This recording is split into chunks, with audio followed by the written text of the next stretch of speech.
Hi, dears. Today we're going to talk about a very personal, maybe emotionally tough, but and unfortunately yet pretty popular topic in the tech field, where when you got into these situations, you feel yourself miserable, you have a lot of self-doubts, you lose your self-esteem and self-confidence, and that makes you kind of doubt it up about everything that perhaps you have achieved in your life. And let's name the enemy, because we can definitely beat it. This is a true enemy, 100% sure. So ladies and gentlemen, it is called imposter syndrome. And maybe we can also, I know, Yasmin, that you told me yesterday, it has a pretty interesting name in German language. Yes, it is 𝗧𝗺 syndrome. And 𝗧𝗺 basically means someone who is like boasting himself or herself with skills that they don't have, like in order to manipulate or trick people. And the verb of this actually also means, right, putting something up on the shelf. And I think it's quite telling, right, that imposter syndrome basically is feeling like you'd boast yourself of something that not you would actually be not worth of. I think the different meaning here in German, again, is saying a lot.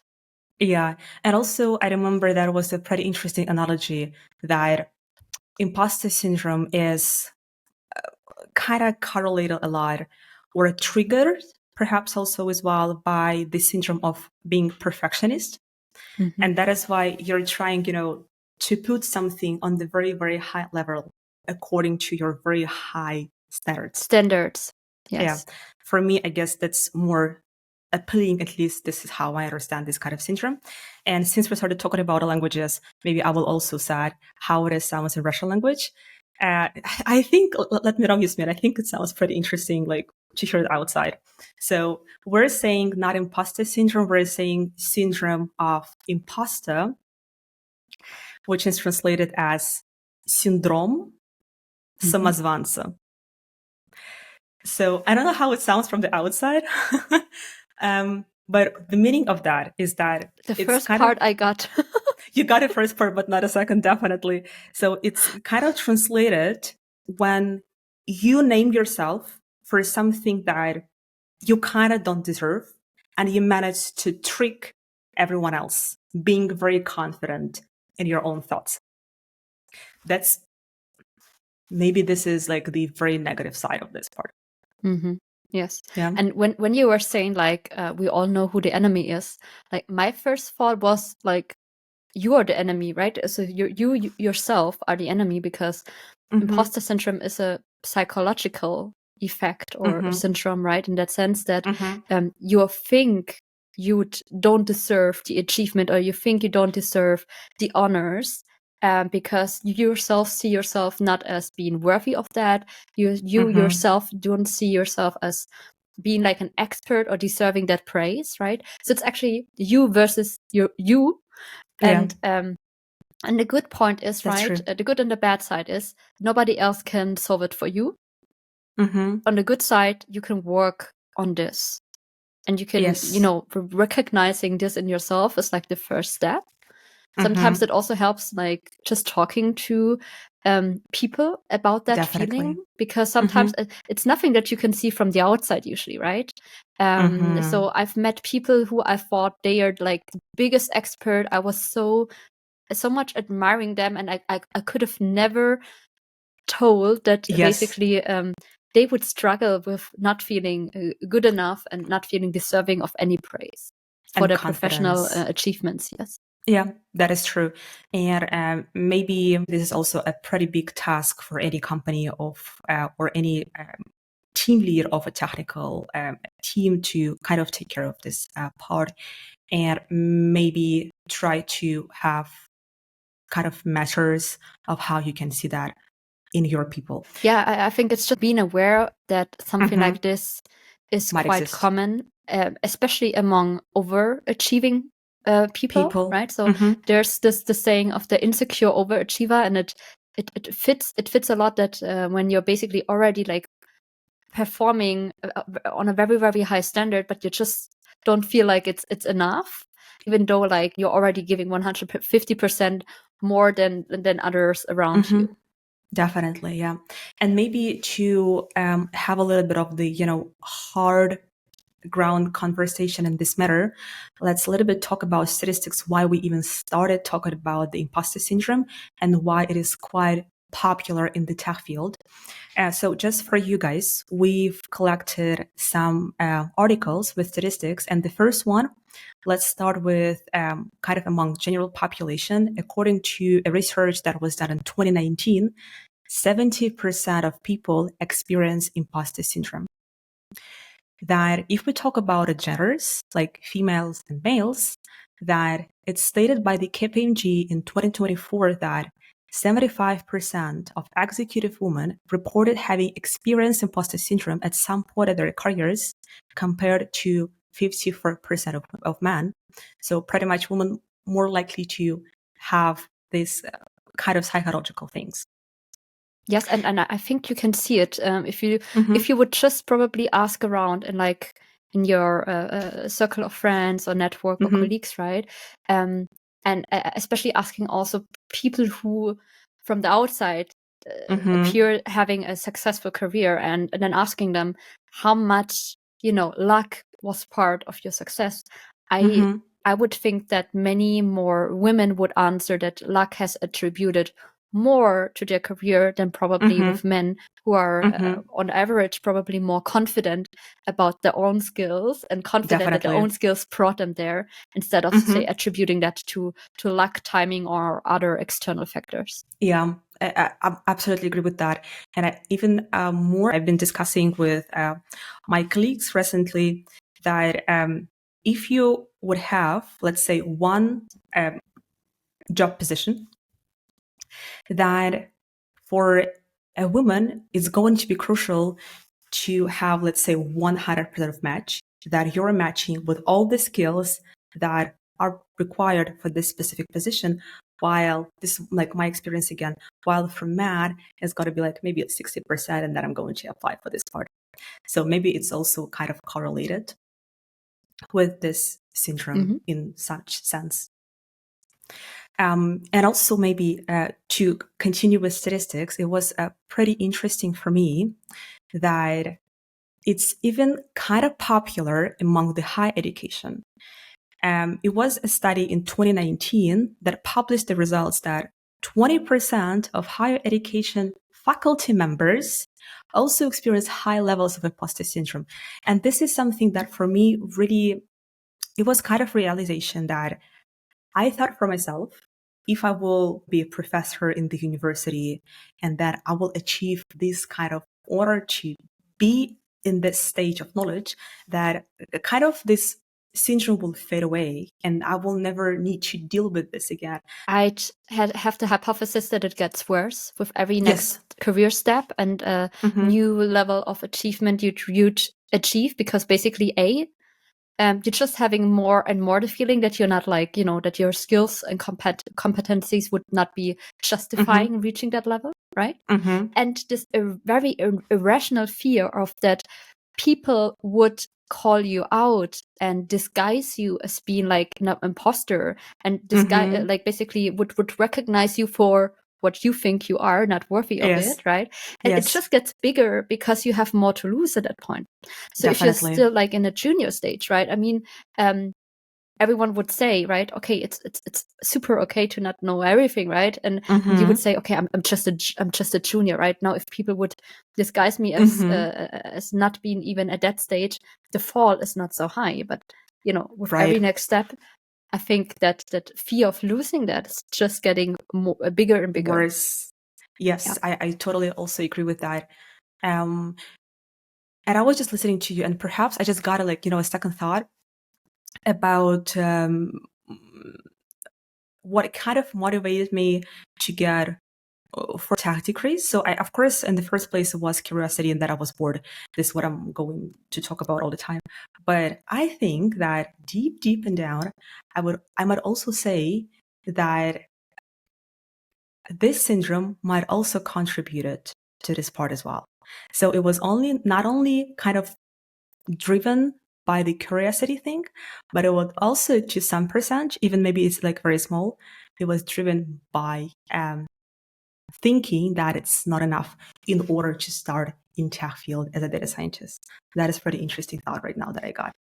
Yeah, and I think that is still also the reason why many people like to go for a degree, right? And say even if they want to switch into data science, even consider maybe doing a bachelor's again or doing like an additional master if they haven't, if they don't have a master's degree yet in computer science or in data science specifically, in order to maybe feel also a little bit more confident because you're kind of externally validated. You get an external accreditation of your achievements as such, right?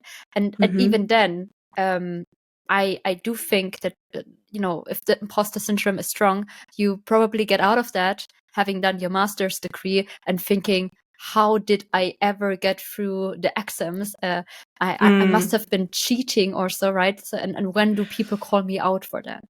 Yes. So it's not a 100% safeguard, but I think it's at least giving yourself maybe a little bit more certainty and safety around feeling confident. And that is exactly something that I think you'd have to combat, right? That you should not rely on this external validation, but this has to come, the confidence has to come from your inner self. Yes. Yeah. But I guess we're going to talk about this like later in maybe 30 minutes or so, because yeah, it is very much correlated. I hope you're like either having a longer drive ahead of you or like you're sitting very comfortably on your couch at home right now, because this is a topic which is also deserving of a longer episode because it's just so common in the tech industry. And this is a topic of many different facets. So sit yourself down for like roughly another 50 minutes of talk. Definitely. And get yourself a coffee. I, by the way, started doing matcha. Love it much more. Or a tea. And please get comfortable. So Yasmin, you just said that it's a pretty popular topic in a tech field, right? I guess we also have a little bit of the statistics why it became that popular in the tech field as well. Yes, absolutely. So I think in general in the tech field, right, you also have the situation that it's still a very much male-dominated field. And that's why I think you found this really nice and telling survey. So it's not a nice one, but it's like a very insightful it's still one. Something, yes. That basically nearly 100% of 250 women being interviewed named imposter syndrome as a major barrier to entering tech in 2023 survey by tech returners. And so it's almost all of them basically said that. And still in 2023. So this is not something that has been 20 years old or so. And I think this is also not something that will drastically change, in the next 5 to 10 years. Yes, I can also foresee that for sure. So why do you think, Kate, is that imposter syndrome specifically something quite common in the tech field? Let me also maybe add right now a couple of more numbers, and then I will name the reasons why this is happening. We can definitely discuss this. Also, one of the surveys was made stated that 58% of tech employees reported experiencing imposter syndrome. That was quite interesting.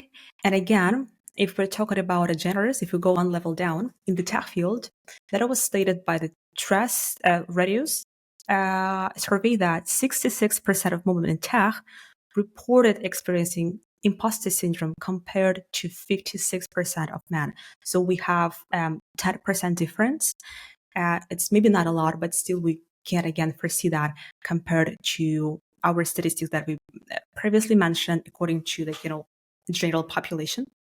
It also was pretty interesting survey that we found, but stated that tech workers and software engineers commonly suffer from the imposter syndrome due to the ever-changing nature of the tech industry. And I guess this is one of the key reasons why it's a very common problem in the IT field, that we have technologies that have been updating every 6 to 12 months.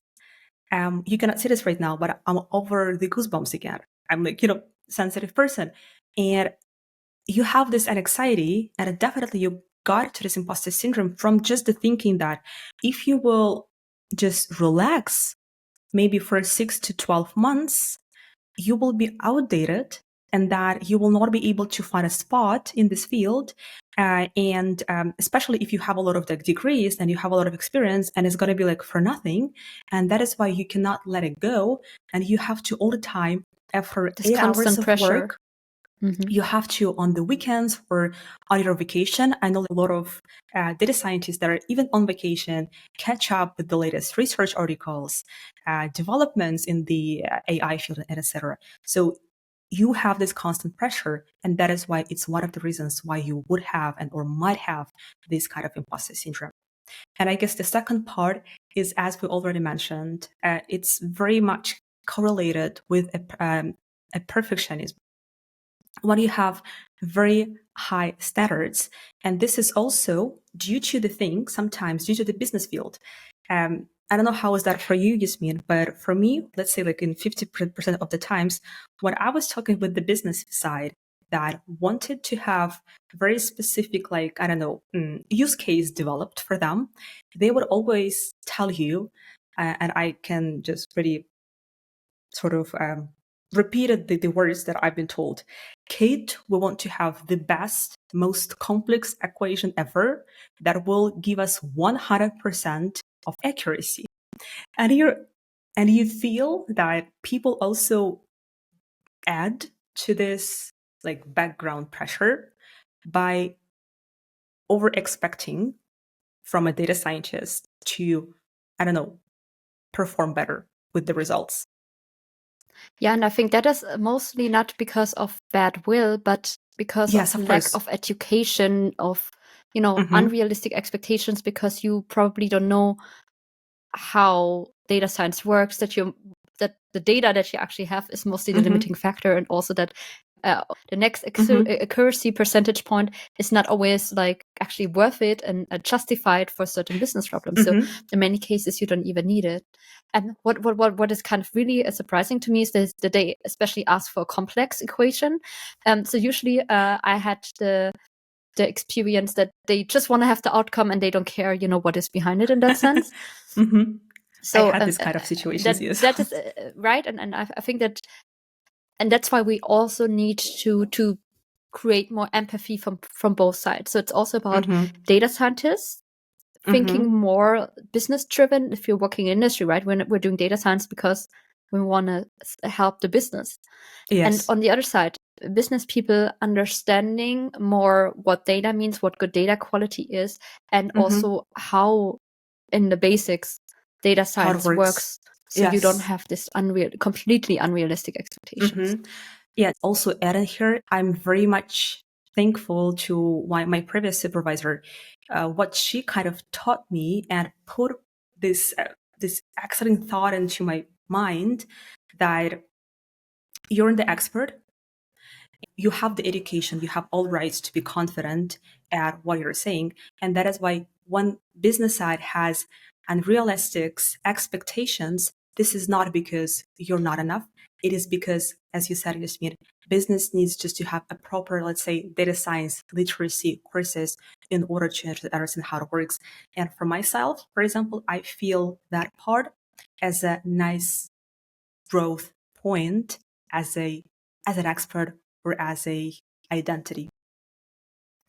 And that is exactly why soft skills and being able to communicate well with other stakeholders is so important as a data scientist as well, because until we have a broader data and AI literacy in the organizations, it's going to be your job to make them understand and explain why certain things are not possible to do in a very respectful and say easy way to understand, right? And I mean, that's just part of the job description until then. Yes. And I guess as far as we can see right now that the future trend for data science, let's say fields, going to be more common, that business will require technical people with the ability or wish to talk a little bit and to enable business side to understand how it works and use it properly. Yeah. So and totally, yes.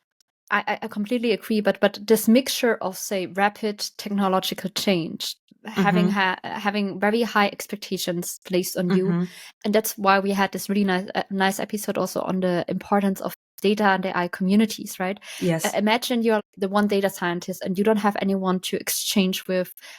You might feel the pressure to just give in to whatever is being asked of you, because you'd otherwise think, okay, if I don't do it for them, they're just going to replace me, and they're going to bring in a data scientist who's just promising them and overselling of what is possible. And that's also the kind of really tricky thing with many say boot camps and offers around data science popping up, who might do not convey a realistic expectation about what is the job of a data scientist, and who also heavily oversell probably on how the data science job looks like, and also then on the business side, right? If these services are being bought in, that might set a very unrealistic standard for data science in the company. It's for sure. That is why, guys, please get yourself a coach. This can be a professional coach. This can also be like a buddy in your like professional network, right? And then that's why I think also, especially for women, we're already like doubting ourselves more. But then especially like in the tech field, if you don't have that many like people representing your demographics or like your also gender at that point, that you're even more pressured and say lack of confidence in what you could deliver. Definitely. And it actually kind of leads us to the third point of why we do have this in tech. And this is exactly the topic that it's kind of isolation and lack of representation. And I guess this is mainly related to the females working as like IT specialists in the data departments. Right. Yes, or any other like minorities in that sense, right? For sure. Gender is one dimension, but definitely also for people of color, for example, I could imagine that this might be another factor of not seeing yourself represented. Yeah, and then of course, as you've already mentioned, right? It's a very competitive field. So you know, if you have the feeling like you're not good enough, and then you just see this competition all around you of many data scientists entering the market. So I think we're nowhere in the same situation we were 8 years ago in terms of data science. I think there's way more also supply. We're still like, I think, in a luxurious position of having like a higher demand than the supply, but it's definitely like in a different situation nowadays. And so you probably just have the feeling like if you're not good enough, as mentioned, the next person is just gonna replace you, and that would be deserved because again, you're not the best best expert for it. It's really feels it's a vicious cycle. Yes, it's a vicious cycle of if you get started with these doubts and then you just see these doubts being like, I don't know, kind of validated by and as mentioned, this can be a really irrational downward spiral of overthinking and getting yourself into that this cycle, and it's very hard to get yourself out of it. Definitely. And maybe right now what we can talk a little bit about is that if you are still listening, I hope so, and if you kind of have the thoughts that I might have it, but I'm not sure about that, let's talk about the key characteristics that you would have if you have the imposter syndrome. And definitely the first one is the self-doubt. We're going to talk later about maybe one of the example or the situation we can break it down. I will just name them and maybe we can talk about that. Attributing success to external factors, as I got helped, maybe I delegated the task. Luck. It's like luck. It's in every single situation is going to be with you as your friend. That fear of exposure. So which means that you feel like you cannot tackle something, but you actually did it. You met the deadlines. You achieved the goal, but that you're feeling that maybe you cheated or you trick everyone else, and you kind of trick yourself, and that is why you feel like perhaps a failure. Downplaying achievements, and this is really important. Did you ever have a Yasmin, like downplaying your achievements? I would rather ask myself right now where I did not do it, honestly, because I have really hard time of taking compliments. Yeah, and mostly in a professional setting, honestly. Like, yeah. I don't have any problem with someone complimenting my hair or whatever, right? But in the professional section, I'm always like, then, you know, immediately starting into this, yeah, but I had help, it was teamwork, and yes, up to the point that someone actually told me, Yasmin, just shut up and take that compliment. Yes, yes. I have the same thing, and which is only correlated and related to your professional expertise. And also that overworking, this is what I can, I guess, say on behalf of both of us. That you're over-preparing, you're overworking, working harder, trying to achieve something within a couple of days, where a different person would take a couple of months maybe, or a couple of weeks. And this is also a pretty hard state. Yeah, and I can only say, right, we're not accredited therapists or anything. We don't have a psychology education as such, right? This is what we found from our research for this episode. Again, these are the most common, say, key characteristics. And I think that's a point already saying, right? If you really have the feeling of having struggles with it, and you're not sure exactly where this is coming from, please do get professional help, and either from a, say, accredited coach or a therapist. And so books. This is exactly, you can also self-educate, right? But at some point, I think it's also just okay to get professional help for it. Right, because working on yourself is something that is great, but it's way easier if you have someone to help you with it. Thank you, Yasmin, for that comment, because how should I put it better into the words? So this is just our experience, definitely, that we could see and observe without our careers, and maybe with our friends that we have close relationship with. So that is why it's pretty much based on our experience and on different scientific articles and stories that we could find. Yes, and honestly, I've been so happy seeing more and more also big tech influencers, or techfluencers, if you want to call them that, are posting about this topic, and also be more open with their audience about this topic, because this is nothing to be ashamed for, right? This is like just something I think that's important to also talk about, because otherwise it's very easy to have the feeling like you're alone with that. And that's why I very much admire that people with big audiences are using that audiences to also say, look, I have that myself. And I guess, especially if you have this big audience, right, this is also then just another thing where you're thinking, why do I deserve that and not person XYZ? Yes.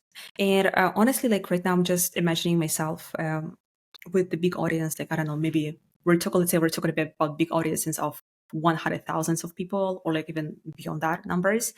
I guess you also have a little bit of the responsibility for what you're saying. And also maybe what I would feel, I would be maybe not comfortable at first to open up, because you have a lot of like judgments outside. You might have a lot of haters that can, shift you from your confidence level as well.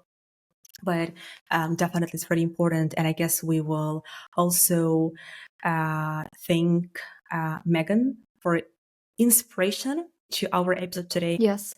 So just to repeat again, so we had self-doubt, attributing success to external factors, fear of exposure, which I think is it does sound maybe like big fear of having this big moment of, being on the stage and someone, like the whole room is pointing at you and saying like, you're a fraud. And I think that's not how many people who have imposter syndrome are experiencing it. I think it's way more subtle in that sense, that maybe like having this irrational fear before giving a presentation, that you wouldn't be able to handle the questions, that people would call you out for, why, Yasmin, are you doing that presentation? You're not like qualified to do it, or something like that. So I think it's way more subtle.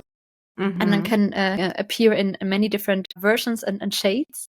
Downplaying achievements was the next one, as well as like overworking and basically trying to compensate for your perceived lack of competence with probably work and overworking at it. Yes, exactly. So probably we now talked a lot about what is imposter syndrome. We talked about why is it especially common in the tech field. You've now heard what are the key characteristics. So let's move on a little bit more, probably in that stage of what are the consequences of experiencing imposter syndrome, and how can this basically also be triggered, as well as we'll also try to give you a little bit of, say, tips and tricks on how to probably get started with combating that. Yes, and some theories that are important to remember about. Maybe we can start to telling one of the situations where actually when I was reading about the situation, I could honestly say that I could recognize myself very easily. Once this is how you kind of got into this conversion loop thing. So in order to be concise, let's do this like this. Step 1. Let's say that you have a new project and you have a new task with a deadline. On step 2, what is happening is that as the task is explained, your mind kicks in with an anxiety, self-doubt, and worry, saying the next phrases. I have never done this before. My skills are nowhere near this level. But in the meantime, you're trying to display an outward confidence. Honestly, this is the sentence when I was reading the story. This is something that my brain is telling me all the time. And that is why I could very much easily recognize myself. And this is how, I guess, right now, I can really understand the situations in the future, whether I got into this syndrome kind of again. Yes, and exactly also having this outward confidence, like having this mask or poker face of like not giving away anything of what's going on behind it. You don't see that people have this syndrome, so it's probably people who you would have never expected to doubting themselves, right? So this is very, very important, and to even more closely look at what is the person saying, and so it's less about, right, maybe how they're like appearing, expressing that like facially, but more like maybe in the style of questions they're asking, or in the style of communication. Yes, for sure, definitely. And then let's go to the step number 3. Pretty much you have to deliver the task, and what is happening in there, you got even more sense of anxiety, like more self-doubt and etc. And then you start overthinking, over preparing, and that is why, because of the stress and anxiety, you kind of start to procrastinate instead of doing something because you're just afraid to start it. And then this is different, I have to say, for me. For you, it's different? Me, yes, because for me, the procrastination would just add to my anxiety at that step. So I'm more in that sense of I have to get started immediately, and having this like positive excitement, but also at the same time like just feeling the urge that I need to do something right now. So for me, that is a little bit different. But here again, you can see, right, this is just like one example of how it could go. And there's like no recipe for it, obviously. Of course not. Psychologically, you would have 3 different stages of how you, as sort of like the animal, will react to the fear. So you either run, freeze, or you beat. So you start like actioning. And for me, my kind of natural bio reaction is to freeze. And that is all the time when I'm having the fear of like having like an anxiety and stress and being afraid that people will like, I don't know, point fingers at you, etc. I got like frozen immediately, and I have to get myself out of this state as well. But this even adds more to the anxiety, definitely. I don't think that any of those 3 reactions are like better or worse than the others. I think there's also very, very big drawbacks to like having this kind of fight reaction to it in that sense. So none of them are great. So definitely something to watch out for. It is just natural. So this is not something that you can control. It is a very natural state of our, let's say, mind. Yeah. And then what is happening, you actually manage the task. You say, that was nice. So I managed the deadlines. I delivered that. And what is happening later afterwards, that you kind of started feeling feelings of being a fraud, that you tricked everyone, that you managed to trick yourself, and you started having self-doubt and worry because you feel that you got away with this and you got lucky.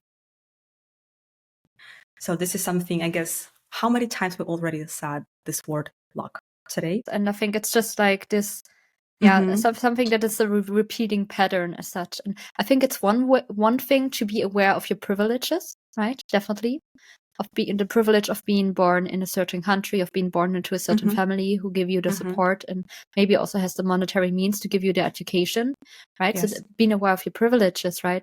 And also to a certain degree being aware that things that you can get lucky and that certain things are coming down to timing. But I think where it's getting tricky is when you are over attributing things to luck to the point that you're diminishing your own work or efforts in it. Yes. This is something that I was doing. I was 25 when I finished my first technical degrees. And by that time, I didn't even realize that it was a success and an achievement. And for me, this was I can relate to parts of that, right? And for me, that was also one reason why I had really a hard time celebrating certain things. One way, because there was always like the next step, right? You know, after the A levels, there was the bachelor to complete. After the bachelor, there was the master's to complete, and so on. Yeah. So I really regret not celebrating more that like milestones in that sense. I mean, I did do the usual kind of celebration that was anyway provided also as part of the degrees in that sense. But honestly, looking back, I think I could have deserved, or I could have given myself at the time a little bit more of a break and like, you know, clap on the shoulder. Yes. So for me, it was I was always jumping then into the next thing. Yes, same for me. Totally, that's pretty interesting. And I think it's already like a healthy direction of recognizing that and doing that differently, and you know, providing also maybe that's why we do the mentoring, because I think also it's about helping someone else, like a younger version, basically, to not make certain mistakes, or just to have this watch out. Definitely, this is something that I've been always saying, because I guess a lot of people are asking you as well why I started doing the mentorships and etc. Because not a lot of people doing that. And for me, it was always the reason that I know how painful it was for me to get into the field and how I felt, even though it was very subjective, right? For other people, it might not be like this at all.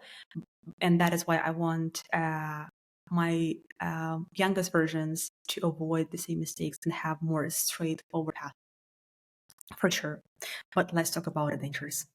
Yes. Why is that so dangerous? Consequences. Yeah. What can you say, Yasmin? What do you think about the consequences in this when you got trapped? Yeah. So I think here again, you'd have to differentiate a little bit. So I think there's a kind of level of imposter syndrome, which is, say, only to that extent that you're still living normally, you're still having your professional career, and you can live with it. So it's not this kind of really clinical syndrome.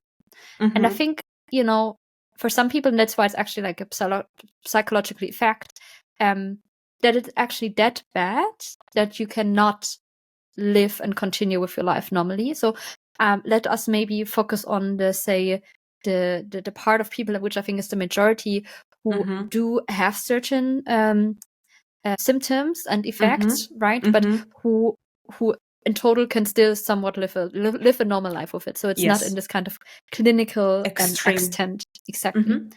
And I think one thing is definitely the constant doubting yourself, like having a hard time to accept. And so I think it can somewhat also hinder your career if you're not accepting of being deserving of certain things, because this might also then lead to you expressing certain things, right? So if you don't have this authentic and also this if you don't express maybe the certain level of little bit authority, right? Being confident in what you bring to the table. If you don't have that, in certain career stages, this could hinder you moving forward. Definitely. So that's maybe like a consequence on the professional side. But obviously, I mean, what this does to yourself is you maybe have a hard time relaxing, right? The overworking part could definitely also take its toll on your psychological and physical health, right? So I think the usual consequences of working too hard, of having this kind of overthinking, this could also take a toll on your personal relationships. Like if you're in this constant self-doubting and maybe needing validation from a partner or so I think it has a very, very diverse consequences as such. And I remember you also called it yesterday as silent suffering, right? Yes. Yeah, exactly. So I think depending on your style of personality, I would think that there's people who like just also maybe saying to the partner, I feel like a fraud, this and this and this, and doubting yourself, like doubting yourself a little bit more extrovertically, right? But I think there's also many people who are just having the silent suffering mode, who just, you know, keep all that to themselves. You don't see it from the outside. You're not telling anyone else. And then like inside, you're just like, you know, having this internal fight. And yeah. For sure. For me, also one of the dangers, but this is honestly my personal way, I guess, with imposter syndrome is that I very much hesitate and very much ashamed to ask for help. So for me, just the situation that I have to admit for myself that I don't know something, or I'm not capable to cope with something, or I cannot solve something, let's say in the mathematical way, not in the programming way, because I'm not a computer scientist still. That is why I wouldn't have high standards in there. But I would have very high standards in mathematical field. And if I feel that I cannot understand the article, or I need help to understand something, what is going on in there, no way. For me, it's exactly the other way around. Since coming originally from a computer science field, I take more professional pride there. And for maths, I know that with computer science and data science, I did get the education, but not to the extent of comparing to someone who did like a full maths bachelor's and master's and so on. So there I can accept help. So as you can see, right, it's very much also related to your own set of experiences and kind of maybe also where you take professional pride in. Of course, yeah. Even when I was a working student, even when I didn't have a lot of experience, I would work till like 2 a.m. in the morning, not telling to anyone that I was working that hard to understand the concepts and then to implement them. So that's pretty bad, actually. And maybe it's also not even imposter syndrome. Maybe it's also a little bit, related to different psychological kind of states and syndromes as well. It can have multiple trigger points and root causes, because I feel for me, I was always a person who asked a lot of questions. So I think to the point of being maybe annoying to some other people in the round, but so asking question for me was never part of that equation for me. So I was never been, I don't want to say ashamed in asking a question, because I generally believe that asking question is one key point of getting forward. And if you don't understand something and you don't have this insight, right? Asking the question is only beneficial to providing a good outcome. Definitely. And helping to be like a perfectionist as such. But I think there's questions, and then there's like asking for very concrete help on something, or basically admitting that you can't do it yourself. Yeah, I think that's two different levels. Things. And because with the questions, I guess maybe perhaps I told it to you or maybe someone else that I had a feeling when I was graduating my universities that my professor were like super relieved and be happy applauding me that finally I got out of this university. You mean that they were happily sending you away? Yes. Because I know that every single professor that taught in the courses, they know my name and my last name like perfectly. At least you left a legacy, somehow. But asking for help, that's a totally different thing. Yeah. So how do you deal with it, Kate? And I guess this is one of the easiest way, kind of, to really express yourself, as you said a couple of minutes ago, like to extrovertedly sort of adopt. And that, but I guess it's very important in this case to have a supportive partner, and also to tell it to the person that you trust.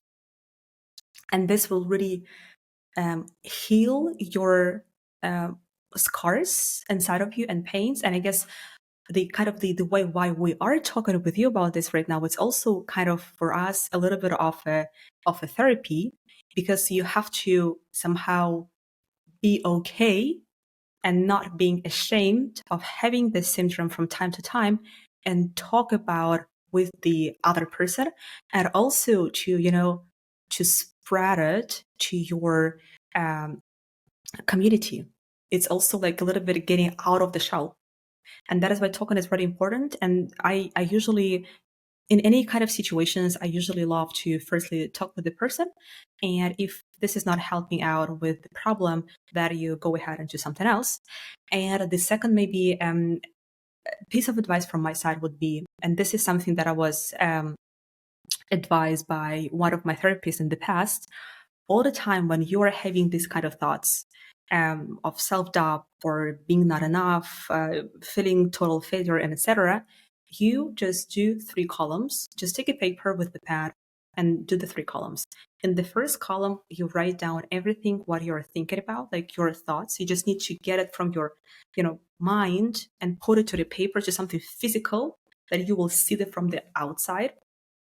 And then in the second column, you write the facts, that like maybe your achievements, for example, that you have a degree, you have completed this project by yourself.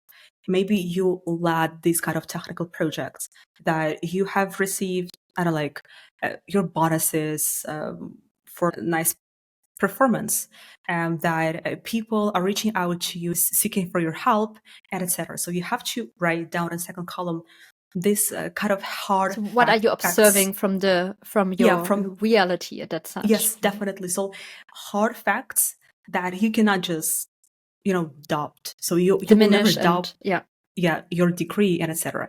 And that in the third column, you just write down your comments, because usually for me, how it happens, you would have this like kind of insight or like realization that the person from the first column is a totally different one from actually the second one. Why do I have even those thoughts if I'm the person from the second column?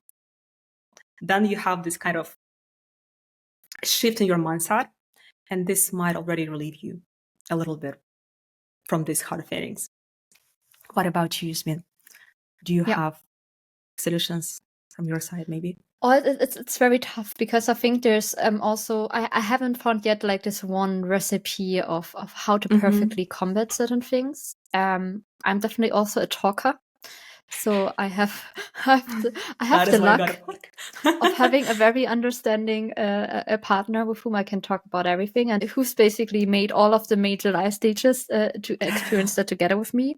And I also have to say, I think it has gotten better. So I think, I'm on a good path of accepting, and also, actively now, if someone is giving me a compliment in the professional area, right, just really trying hard to not counteract it and not, not justifying it, to basically just saying to myself, and you now keep your mouth shut, take it.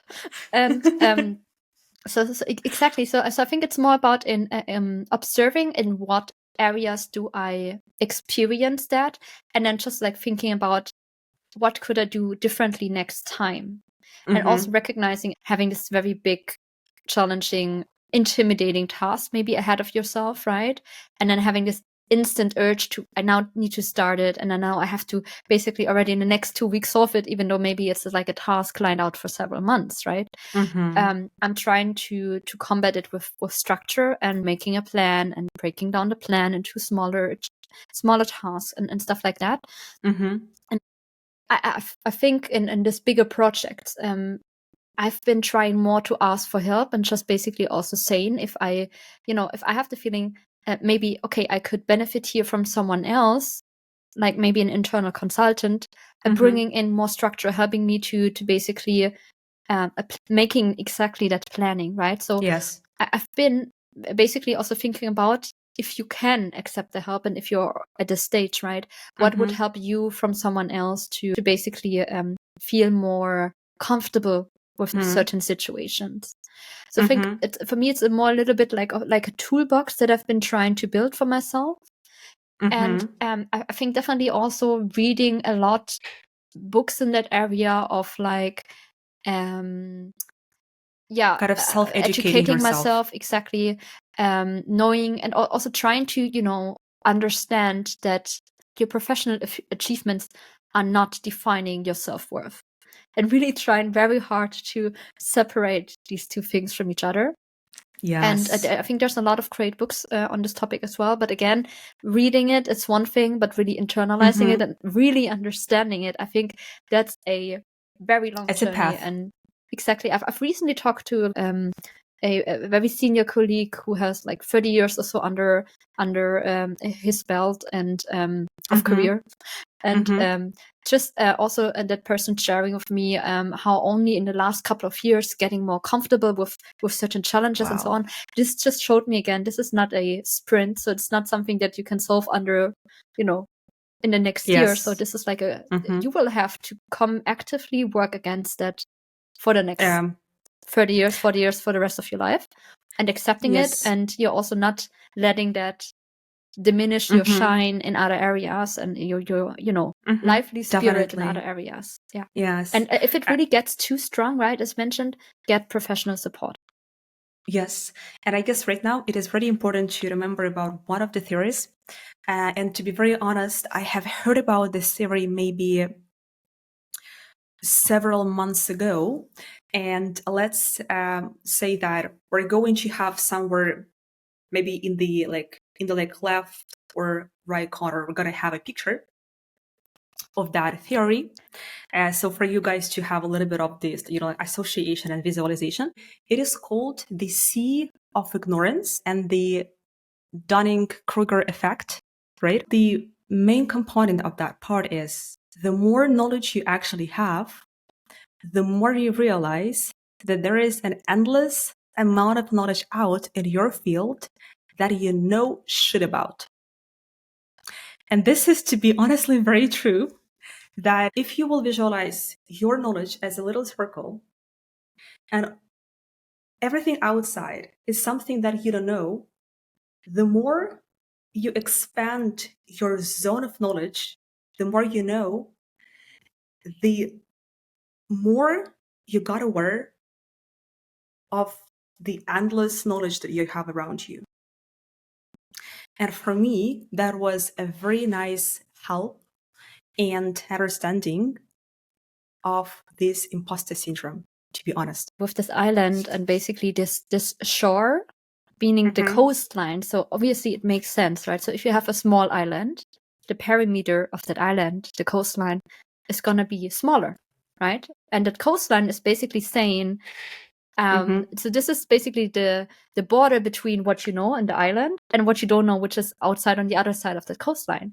And the bigger your island, your knowledge island gets, the bigger the coastline and the bigger the shore, and the more touch points you have with all of the things that you don't know about. So the more you know, the more that you don't know. And I just love this also visual representation. And it's basically, and that's what I've meant also, right? With you kind of have the feeling that the higher you get with that level of either knowledge, professional achievement, whatever, right? This fall just gets steeper of what you're thinking that you're losing if somebody else is recognizing you for being a fraud. Yes, when I'm talking to the other people on the technical interviews and etc., and I'm asking a question, a person, and I'm immediately saying that it's totally fine to not know everything. And it's totally fine if you don't know the answer to the question. But very interestingly, I don't have the same comfort for myself. You don't cut yourself the slack that you're giving to other people. Definitely. I think I'm my own, kind of hardest point of criticism in that sense, and I'm I think I'm a very empathetic person, and also, entering into job interviews where I do the interview, like you don't have to be nervous about that. It's going to be like a good conversation, and you're being very also understanding at that, which should not basically mean that you can take hard decisions, right? I think I can definitely take that. But definitely, I think with myself, I have very high level of standards. And if I have that feeling of not keeping up to it, I can become very dissatisfied with myself, right? And so I definitely think that I'm also way more relaxed towards other people at that. Knowing you right now very, very well as a friend, I don't know, for whatever reason, I wish to have that kind of experience, to be on the interview with you, not knowing you, and just have this very comforting atmosphere. And I hope that is the experience of the candidates coming out of it. And I very much hope so. And I'm very much positive about that. Very kind. Thank you for sharing it. Yeah, sure. And maybe also the next concept which goes like to pretty much the same direction as the sea of ignorance, is one of the ways to cope with that is to catch it. And here is a little bit also of the statistics that 40 to 50% of our daily thoughts and actions are automated. And this is because, I guess, you can also read different articles about how our brain is working, because our brain is a very lazy part of our body, to be very honest, because it tries to automate everything that we're doing in our lives, including thoughts, reactions, emotions, feelings, everything. And that even more. So we found also one of the articles that even some estimates suggest that as much as 95% of brain activity could be considered subconscious. And that is why it's sometimes pretty hard to see if you have this syndrome from the inside. Your system cannot really recognize the system from the outside. And this is something, I guess, which is also we kind of need to be aware of. And this kind of thoughts terrifies me, to be very honest, because even if 40 or 50% of my emotions, feelings, and habits, and etc. actions is just performed based on the automation action, your patterns, patterns, your routines, and you cannot, let's say, unpattern them by yourself. And the same with the syndrome. The best advice, also what I received from one of my therapists, is that you need to, if you feel that you have it, you need to accept it. So stop perhaps being ashamed of that, or stop thinking that something is not okay with you, or that something is going wrong, and etc. So just need to accept it, that this is kind of your reality right now.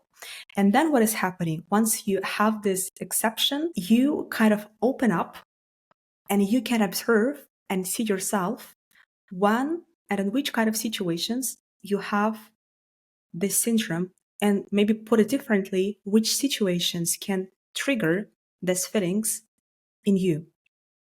And then you just observe it in your life, and you say, okay, this situation have triggered, and that is why I'm feeling right now like this, and etc. And that you can kind of unlock it and uncrypt it, and that you can rewrite these patterns with the more healthy ones. And this is also what I'm doing a lot. Yeah, I like it. So, I was thinking about this kind of visual picture of having a neural network, and you want to fine tune it. Yes. So you freeze all of the inner layers up to a certain, 80% of the inner layers, you freeze it, and the rest you keep flexible and kind of try to retrain them to adapt. That is a pretty awesome analogy, to be very honest. This is a pretty cool thing. Okay, guys, for you, what just happened is that neural network, I hope we all know about that. And neural network has a lot of hidden layers, and the more hidden layers you have, the less is going to be explainable for people. And that is why you said, let's freeze those 80% of hidden layers, pretend we don't have kind of them. The ones that are working well in that sense, right? Yes, so yes. you It's not about completely changing the way that you are, or you also can't do that. You can't change your personality, but it's about maybe acting differently in certain situations. Of course. And only by having a more healthy reaction to things. Yes, you would have definitely, this is the process of healing. And maybe right now, let's talk a little bit about our own triggers and which kind of situations start this inner fight with us. And I can definitely say for myself that, as I said already multiple times, that for me, it's just ask for help. And at the first step that I have to admit it, that I need help. And the second kind of stage of that is to ask.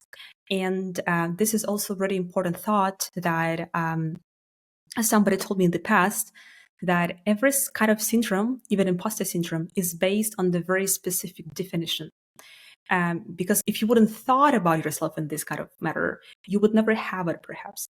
Or like these kind of situations would not trigger you as much as they're triggering you right now. And that is why, for me, I have a very irrational and stupid, this is what I'm writing down even for myself when I have it, like logic, which is not logical at all. I'm going to just read it aloud as well. If I don't know something, it means immediately, like at the very same second, this is the automation pattern that I have, that I cannot call myself an expert or data scientist or etc., which means that my knowledge are not enough, I am not enough. And that is why I got a stray away to this how of having all of those side effects and symptoms of imposter syndrome. Yeah. And you know what? I think this is this very binary kind of thinking that, it's an either or. Either you're an expert, and that means you have to know everything that there is, and you can't admit for one thing that you need help on that, right? Or you're not an expert, which is why you need help, and admit that you need get that help, right? But I think, like, growing in that in that area means realizing that it's not a binary thing. It's accepting the ambiguity of both stages can coexist. So it's just more quantum kind of thinking that multiple scenarios can be true at the same time, which is you can be an expert and not know everything.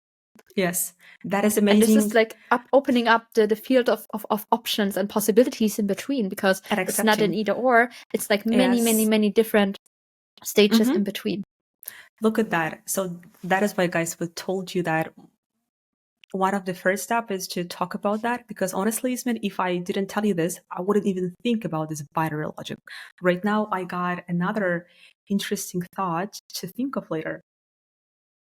Either or, which is pretty awesome, honestly. And it's very logical, but look at this. Being in the system, I couldn't really recognize that. Amazing. Yep. Yeah, for me, it's sadly quite similar.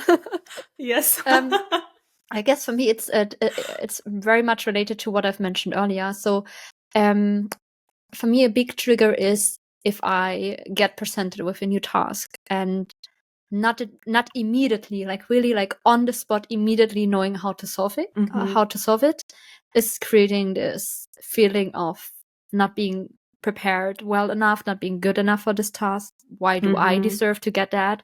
And having this feeling of needing to have this instant golden plan of how to tackle it, which is like completely irrational. I understand that now. It is. And also being maybe in a situation, which is then another trigger for me, where I just don't have the time.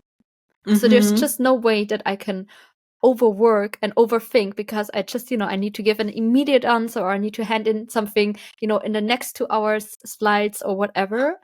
And knowing by no chance I will be 100% comfortable with the outcome that I can produce until then. So knowing I won't be 100% satisfied, but still needing to hand it in, is creating like this big worry for me. So these are situations, and I think again, I think it's not about trying to avoid these situations, because this can that's what I'm meaning.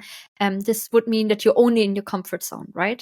Yeah. But it's about maybe finding a good strategy for yourself how to deal with it. Yes, it is a learning path. Exactly. And listen to one episode of like another podcast yesterday with a very successful female CEO, and who just said again that, you know, many people are focusing on working on their weaknesses when actually what you should be focusing on is your strengths and working to expand that strengths. I know there's very, different perspectives on this topic, different recommendations out there.